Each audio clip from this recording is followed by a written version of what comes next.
मैं आपके जरिए से हुकूमत के सामने ये बताना चाहता हूं साहब कि नामपल्ली हलके में मेजर गवर्नमेंट हॉस्पिटल से जो रियासत तेलंगाना के सबसे बड़े हॉस्पिटल है, एक है एमएनजे कैंसर हॉस्पिटल, दूसरा है नीलोफर चिल्ड्रंस हॉस्पिटल, तीसरा है सरोजनी देवी हॉस्पिटल और एक सबसे बेहतर परफॉर्मिंग नामपल्ली वार्ड हॉस्पिटल है साहब, जिसके ऊपर हुकूमत की नजर होना सख्त जरूरी है।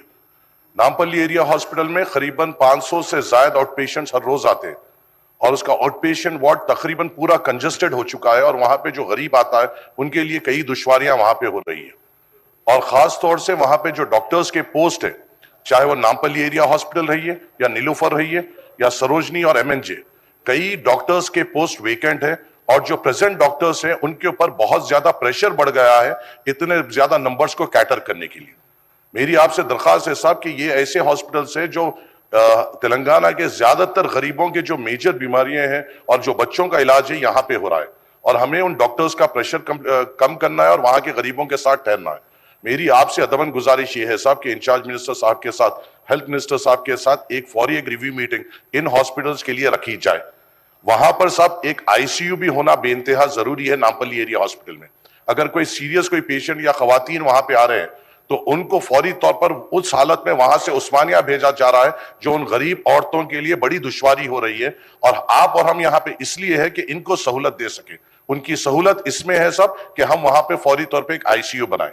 उसी के साथ साथ नीलोफर चिल्ड्रंस हॉस्पिटल जो हिंदुस्तान का सबसे बड़ा बच्चों का हॉस्पिटल है, अफसोस की बात यह है साहब, 2 साल पहले इसी 0 ओवर में मैंने यहां पे एक मुद्दा उठाया था कि वहां पे एक एमआरआई की सख्त जरूरत है और मुझे यहां पे तवक्कुन दिया गया था हो जाएगा। 2 साल हो गए, नहीं हुआ सर। बच्चों को, छोटे बच्चों को एमएनजे कैंसर हॉस्पिटल में जाकर एमआरआई कराना पड़ रहा है। हमें इमीडिएट तौर पे नीलोफर चिल्ड्रंस हॉस्पिटल में एमआरआई लाना पड़ेगा। इसके साथ बस एक छोटी एक हट के बाद सब, यहां मेरे नामपल्ली हलके में एक वोकेशनल जूनियर कॉलेज जो बाजार घाट में है सर, ये चीफ मिनिस्टर साहब के अंडर में आता है एजुकेशन डिपार्टमेंट। पिछली बार बारिशों में हर एक मीडिया ने रिपोर्ट किया है कि ये पर्टिकुलर कॉलेज पूरा डिलैबरेट कंडीशन में है और यहाँ पे जो बच्चे पढ़ रहे हैं इनकी जिंदगियों को खतरा है।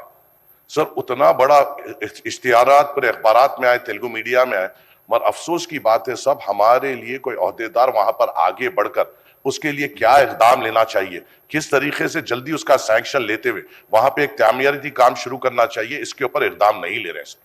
खुदा ना खास्ता कुछ हादसा होगा, कोई ऑफिसर बदनाम नहीं होगा सर, कोई ऑफिसर पे उंगली नहीं उठेगी सर।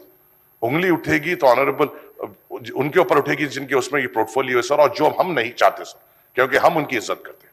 हम ये चाहते हैं साहब ये मुद्दों पे सीरियसली तौर पे नोट लिया जाए, एक रिव्यू मीटिंग इंचार्ज मिनिस्टर साहब के जरिए से इन 3-4 हॉस्पिटल की बुलाई जाए, वोकेशनल जूनियर कॉलेज को इमीडिएट सीरियस तौर पे लेते हुए वहां की जो सैंक्शन अमाउंट, मेरे हिसाब से साहब डिप्टी चीफ मिनिस्टर साहब के पास 2 बार वो फाइल आई वोकेशनल जूनियर कॉलेज की, अगर उसकी मंजूरी मिलती है तो अपने गरीब बच्चे जो माशी तौर पे कमजोर है, जो पैसों की वजह से अच्छे कॉलेजेस को नहीं जाते, जो वहां पे जाते हैं, उनकी हम हिम्मत बन सकते हैं।